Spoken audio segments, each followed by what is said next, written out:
Hi everybody, it's David Oldman, author of Tales of Stone and Smoke, The Fall of Krijksburg. It is a fantasy epic of magic, adventure, and revolution. I wanted to write this story because I wanted to write a fantasy epic where seemingly small characters, seemingly small actions lead to grand and epic change. I was inspired to write this story by my dog Oscar. Just seeing how his small actions impact me, I wanted to show that in a fantasy epic. And speaking of Oscar, he's in the book, and we're going to read a brief passage of one of his big moments. The thief could now see the dog better. It was a male dog, and the thief could see white fur around his muzzle. He was heavy, but what stood out most were his deep brown eyes. Large brown irises surrounding deep black pupils that bore into his soul. The dog understood everything. The dog knew his problems. He understood why the thief was here. He understood every reason that had led to this moment. He saw the poverty that had driven him to steal. He understood the thrill he got when pulling heists. He understood the joy of breaking rules. He understood the secret shame he felt when he stole what didn't belong to him. He understood why he could not look people in the eye when he walked down the street. He understood everything. And the thief understood that the dog wanted the book. That was his. No complicated feelings, no indecision. All the dog wanted was the book. And the thief should give it to him. The thief broke eye contact with the dog.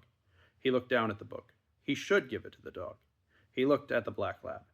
It looked back expectantly, a face full of optimism and expectation. He should get the book. He deserved the book. The thief wanted to give it to him. Then he looked back at the book. No, it was his. He had suffered for it. He saw the knife in his other hand. He saw the Labrador. The book was his. He threw the knife at the dog. The dog sat back on its haunches, raised its front paws in the air. The knife stopped. The thief froze.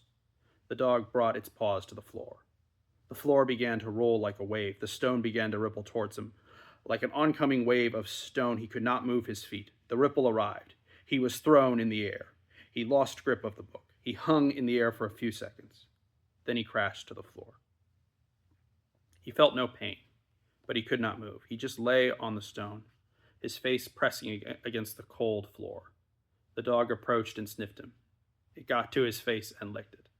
Then the Labrador barked, a joyous, self-satisfied sound that rung through the hall. He could hear footsteps coming down the staircase. The dog stopped barking. 2 pairs of feet came into the room. The first were soft slippers underneath a blue silk robe. The other a pair of bird talons that were the size of human feet. There was a snap. He could move. He rolled on his back. He saw the blue silk robe belonged to a very slim man with long blonde hair and golden glowing eyes. The talons belonged to a large birdman with a raven head. He held a long sword ready to strike at the thief's throat.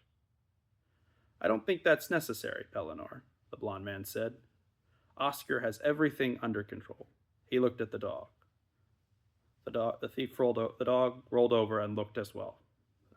The thief rolled over and looked as well. The dog stood there with the book in his mouth, wagging his tail. "Good boy, Oscar," the yellow-eyed man said. Thank you. Tales of Stone and Smoke is available for pre-order and will be available for order on September 26th. Thank you so much.